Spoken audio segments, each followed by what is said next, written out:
Dr. Michael Rourke was a name that carried weight in St. Gabriel's emergency department. He was tall, broad, and carried himself with the kind of authority that made even the loudest room quiet when he walked in. For 15 years, he had led the busiest nights, handled the worst traumas, and barked orders like a general on the battlefield. Nurses admired him, feared him, and sometimes hated him, but they never doubted him. Until tonight. He walked through the sliding glass doors at just past 9, half an hour late, his coat wrinkled, his eyes rimmed red.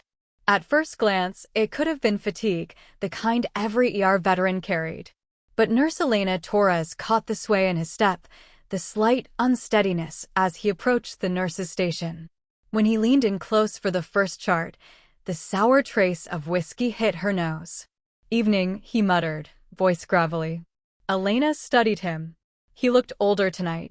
His jaw was clenched, his skin a touch too pale, his eyes glassy. "You okay, Doc?" she asked. He snapped his head up sharp. "I said good evening. Didn't I?" She nodded, swallowing her concern. The night was just beginning. The waiting room was already spilling over with people, flu cases, twisted ankles, a chest pain workup, a toddler with a head bump.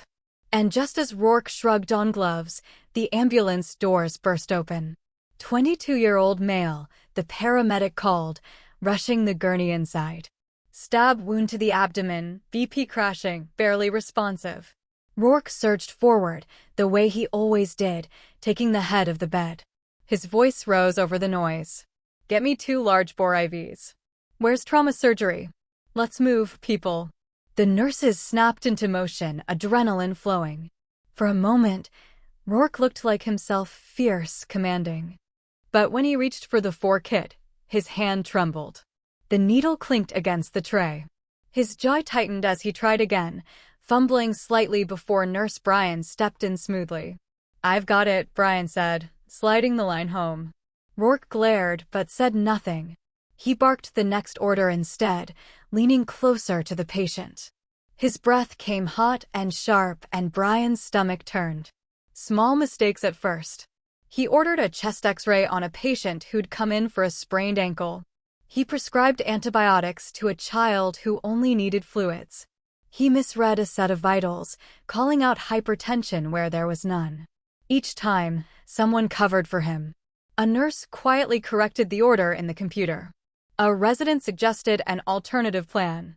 No one wanted to confront him, not yet. But the whispers were starting. "Is he? Smells like." "Don't say it." Elena kept watching him. His shoulders were tense, his brow slick with sweat, his eyes never settling in one place for long. He was working harder to look in control than to treat patients. Just after midnight, the mistake came. A middle-aged man was rolled in, gasping for air, his skin pale and clammy. "Chest pain," the paramedics shouted. "Onset 20 minutes ago. History of hypertension, diabetes." The monitors screamed as they connected him. ST elevation blazed across the screen, a massive heart attack. Rourke stepped up, jaw clenched, his words tumbling out too fast. "He's crashing, get me Ativan, now." The room froze. "Ativan? For a heart attack?" Elena's stomach dropped. "Doctor, don't you mean nitro?" "I said Ativan." Rourke snapped, eyes blazing.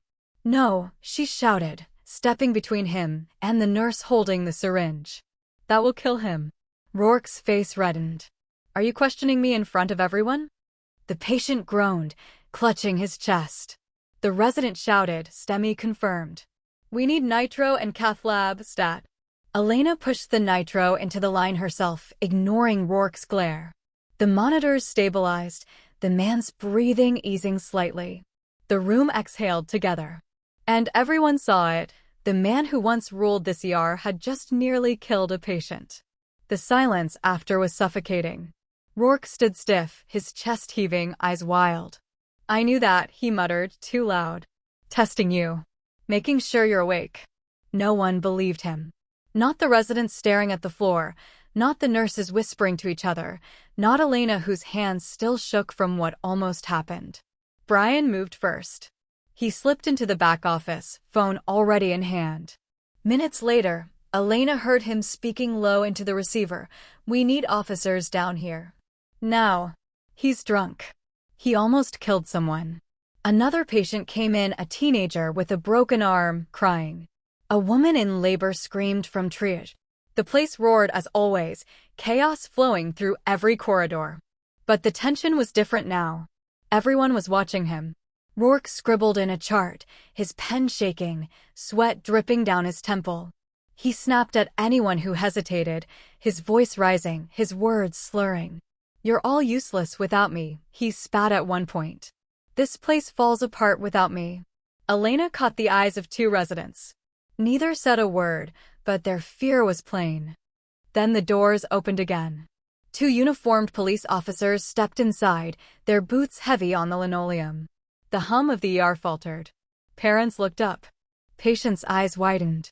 The sight of badges in a place like this meant only one thing. They scanned the room, their eyes settling on Rourke. "Dr. Michael Rourke," the taller one called. The department froze. Rourke straightened, his face flushing. "What the hell is this?" The officer stepped forward, voice steady. "Sir, we've received reports you're impaired while treating patients. We need you to step away immediately." Gasps rippled across the floor. "No," Rourke said flatly. "I've been saving lives all night. You think these people can do it without me?" He turned, gesturing at the staff. Tell them you need me here." But no one spoke. Nurses stared at their shoes. Residents looked pale. Even the techs avoided his gaze. Elena finally said it. "You need to stop, Michael." His eyes locked on hers, betrayal flashing deep. "You," he whispered. "You did this." The shorter officer moved in, hand near his belt. "Doctor, don't make this harder." "Step away." Rourke's jaw trembled. His shoulders sagged. But then his face twisted, anger spilling out. "You can't take me out of here. You'll all regret this." The taller officer reached for his arm. Rourke jerked back violently. "Don't touch me," he roared. His voice boomed across the ER, children crying, parents pulling them close. "Sir, I said don't." His eyes darted wildly, sweat dripping, his face contorted with rage and desperation. For a moment, the room was chaos, monitors beeping, patients gasping, staff frozen. Then the officers moved as one, locking his arms, wrestling his struggling frame. "Let me go," he bellowed, his voice breaking, spittle flying. "I built this place. You're nothing without me." The cuffs clicked shut. His chest heaved, his face red and shining with sweat. His eyes darted, searching for someone to defend him. No one did. They walked him out past the waiting room. Families stared, whispers rising like a tide. "That's my son's doctor. Is he drunk? God, we trusted him." Rourke's head jerked toward them, his eyes wild, his voice hoarse. "I saved your kids. I saved them. Remember that." The officers pulled him through the sliding doors. The night swallowed him. Inside, the ER stood in stunned silence. Then Elena's voice cut through, firm. "Back to work. Patients are waiting." And the staff moved again, shaky but determined, the gravity that once held them gone.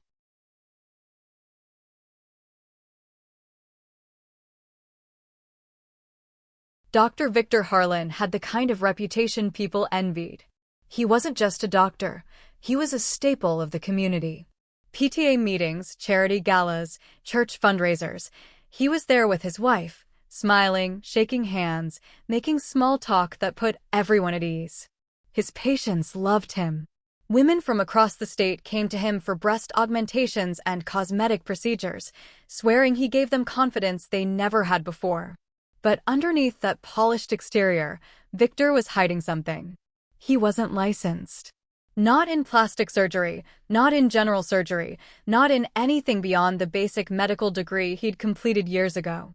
He had cut corners, forged documents, and slid through cracks in the system that should have stopped him. And tonight, in the middle of Ashford Memorial's ER, the lie was about to blow wide open. The ER was chaos that evening. 2 car accidents back-to-back had filled every bay. Nurses scrambled, monitors shrieked, and Victor, covering a shift as a consultant, stood at the center of it all, barking orders with the confidence of a man who believed he belonged there. "Get me another 4-line," he shouted. "Where's respiratory? Someone intubate him now."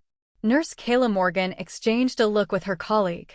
Victor wasn't technically ER staff, but he inserted himself like he owned the place. And the thing was, people listened. He had that charisma, that tone that made residents obey and nurses hesitate to question. But Kayla noticed his hands trembled when he reached for a clamp. She noticed how he covered it up with more shouting. She also noticed the 3 people in suits at the entrance. They didn't look like visitors. They didn't look like patients.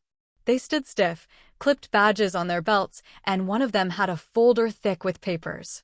Hospital administration walked in right behind them, faces tight, eyes locked on Victor. Kayla's gut twisted. Something was about to happen.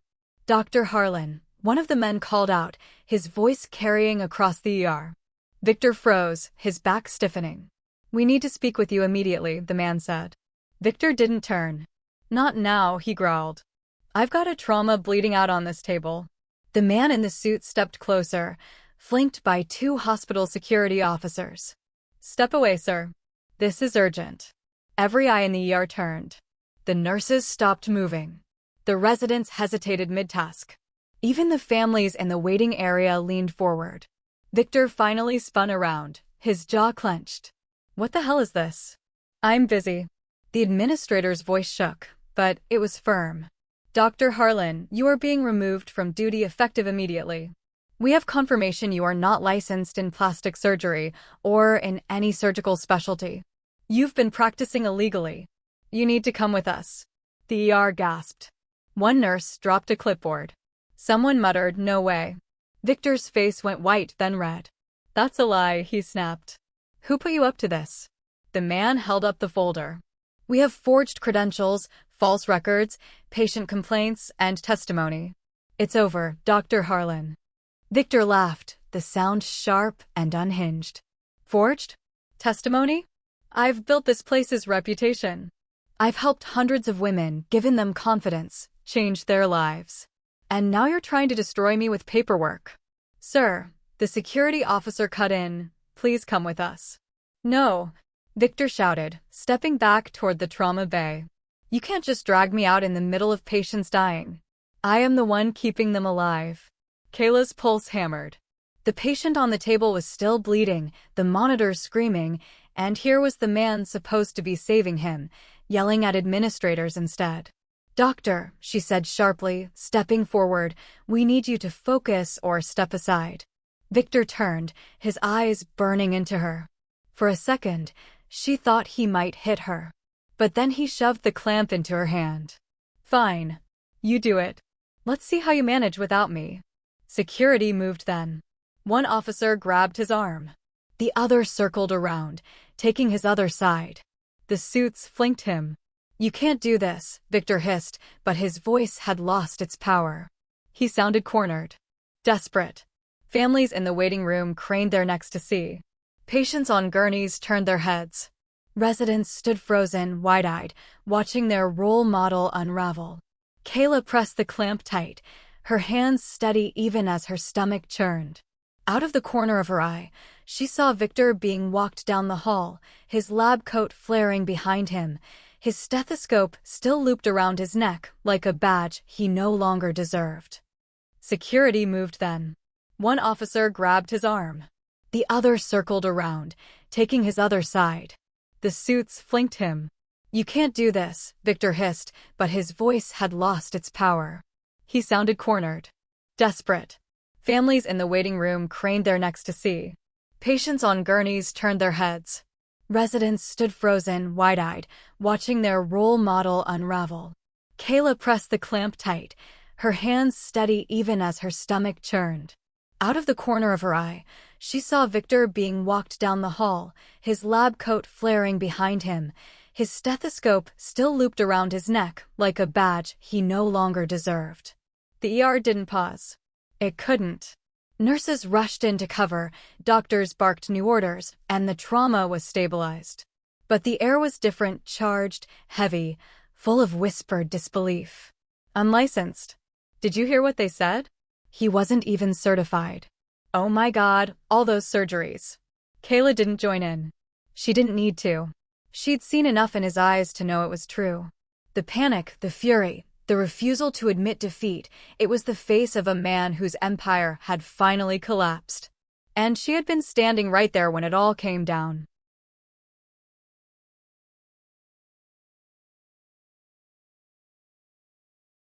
Dr. Paul Merrick bent down to tie a little girl's shoelace as she climbed down from the exam table, smiling the way he always did.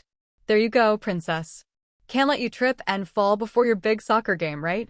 The girl's mother beamed. Parents always did around Dr. Paul. He was the kind of pediatrician who never rushed, who knelt down to a child's level, who slipped stickers into their hands and made the scary stuff seem small. Thank you, doctor, the mother said, taking her daughter's hand. Of course, Paul replied warmly. Now, don't forget, keep her on the Claritin twice daily, even if the cough sounds better. The mother nodded, gathering their things. She didn't know Claritin was one of the newest, priciest pediatric inhalers on the market. She didn't know Paul had a drawer in his office stuffed with branded pens and gift cards. She just trusted him. Everyone did. But today, trust was about to run out. The waiting room outside was jammed.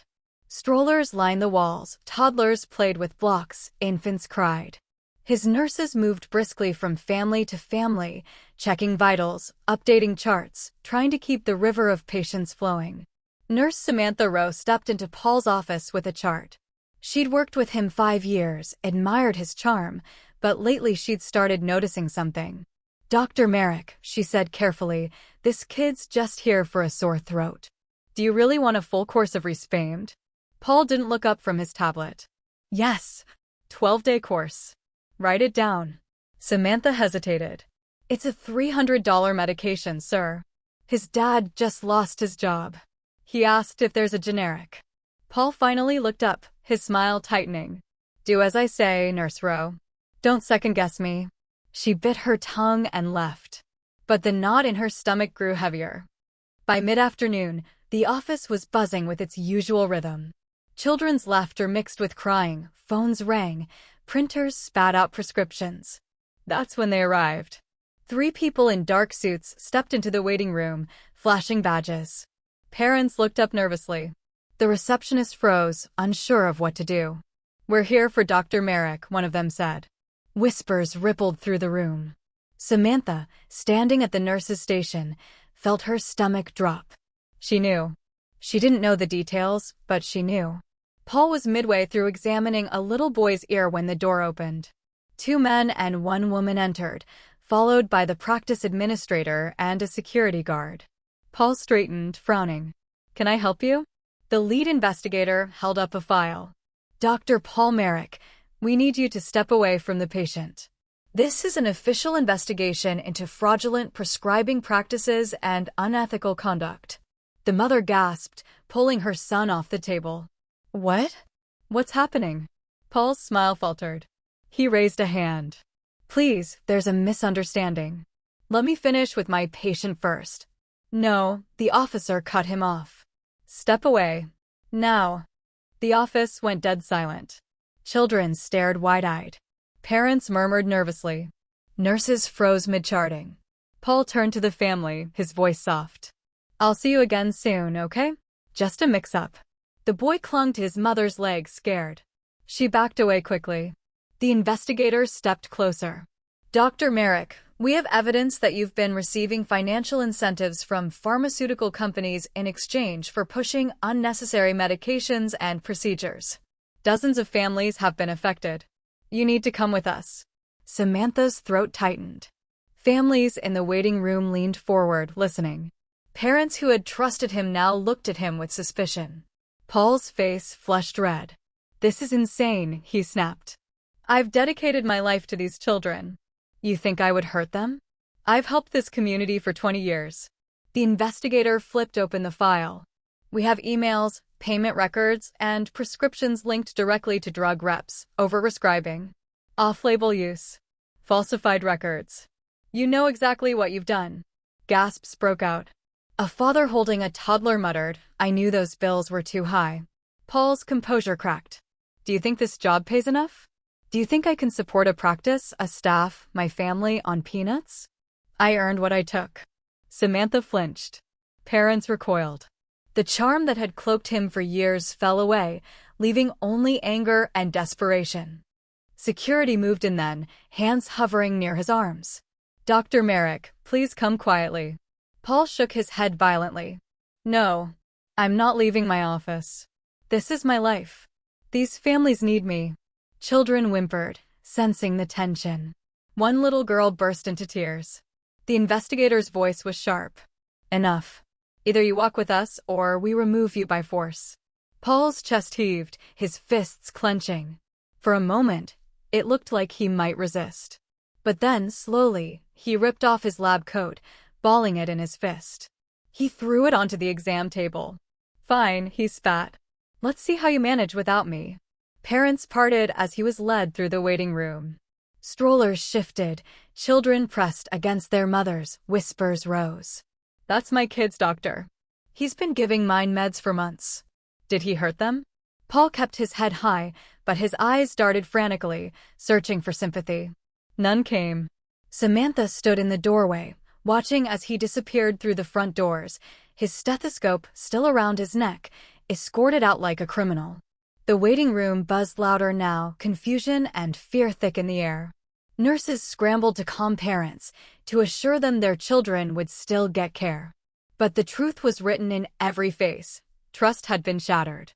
Parents were still buzzing, voices sharp with fear and anger.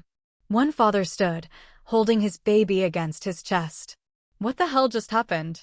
That man's been treating my daughter for years. Nurse Samantha forced her voice steady. Please, everyone, stay calm. The practice will continue. Another physician is being brought in.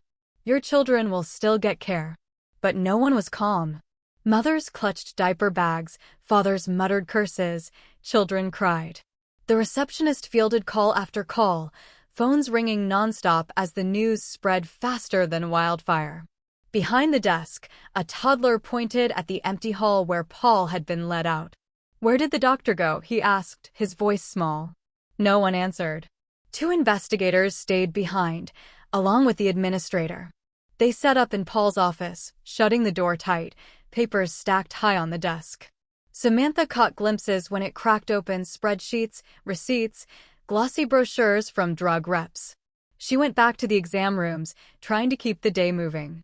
A boy with an ear infection screamed on the table, his mother glaring. Is my son safe? The woman demanded. You people let a crook treat children. Samantha swallowed hard. Your son's safe. We'll get him the correct medication. Not his damn Claritin-X crap, the mother snapped. Samantha nodded quickly. No. Generic amoxicillin. What he actually needs. The mother muttered under her breath, but quieted as Samantha soothed the boy. Still, the distrust in her eyes was clear. By late afternoon, the waiting room was thinning. Some parents had stormed out, vowing never to return. Others lingered, desperate to be reassured. Samantha finally slipped into the break room for water. Her hands shook as she twisted the cap. Nurse David, pale and sweaty, slumped into the chair across from her. I gave so many of those prescriptions, he whispered. Parents asked me if they really needed it, and I told them yes. Because he told me to. It's not on you, Samantha muttered. The hell it isn't, David shot back. We were part of it. Everyone thought he was perfect, but deep down, didn't you feel it? Didn't you wonder why he always pushed the same meds, the same tests? Samantha didn't answer. Because yes, she had. And she hated herself for staying quiet. The next morning, the office was a circus. Reporters gathered outside, cameras flashing. Parents stormed in demanding records. A mother slammed her fist on the counter. My daughter had 3 unnecessary MRIs because of him, she shouted. Do you know how much that cost us? Do you know the fear we went through? Samantha tried to calm her. We'll get your records. The administration will reach out. No, the woman hissed. You'll hear from my lawyer. Her voice cracked, but not from anger this time. He was supposed to take care of her. She trusted him. Samantha's chest ached. It was the same story again and again. Around noon, The investigators emerged from Paul's office, arms loaded with files. The administrator followed, her face pale. She gathered the staff in the hallway. We'll have a temporary pediatrician covering until we hire replacements. Dr. Merrick will not return. The state board is pressing charges. You will all be contacted for statements. A nurse raised her hand. Are we in trouble? No, the administrator said firmly. Unless you knowingly aided him. But I want full honesty. If he told you to push a drug, to cover a record, you tell them. The hallway buzzed with murmurs. No one wanted to be the one who had said nothing. But silence had been their crime all along. That afternoon, a family arrived late for their appointment. A mother and father, their teenage daughter pale and thin between them. Where's Dr. Merrick? The father asked. Samantha froze. He's not with us anymore. The father's jaw tightened. He promised this treatment would help her. We've been paying thousands for injections. He told us it was the only option. Samantha's chest tightened. What treatment? The mother handed her a folder. Inside were records, Paul's handwriting prescribing an experimental drug not approved for pediatric use. The girl stared at the floor. Samantha's throat closed. We'll get her seen by a specialist immediately, she said softly. The father's voice broke. He told us she'd be fine. He lied. By evening, the office was nearly empty, but the weight of the day hung heavy. Samantha sat at her station, staring at the pile of charts. Her phone buzzed, a message from one of the investigators. We'll need you to testify about Merrick's prescribing habits. She typed back, yes. I'll tell the truth. Her fingers hovered before hitting send. Because telling the truth meant exposing every order she had carried out, every parent she had reassured, every moment she hadn't spoken up. But the image of that teenage girl wouldn't leave her mind. She pressed send. 2 days later, Paul appeared on the news. Footage showed him leaving the courthouse, flanked by his lawyer.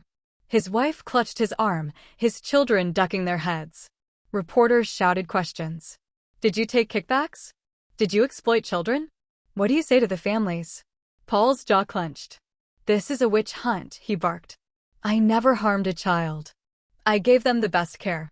These charges are political garbage. The video cut to angry parents outside the clinic, holding signs, "Protect our kids, justice for the families." Samantha turned off the TV. Her stomach churned. At the office, families kept canceling appointments. Trust was gone. Nurses worked in silence, avoiding each other's eyes. A little boy came in for a checkup. His mother looked around nervously. Is it safe here? She asked. Samantha forced herself to smile. Yes, we'll take good care of him. The boy tugged on her sleeve. Where's Dr. Paul? Samantha swallowed the lump in her throat. He's not here anymore, sweetheart. But you're safe. The boy nodded, then climbed onto the exam table. And for the first time in days, Samantha felt steady. Because the children still needed her. And that was something no scandal could erase.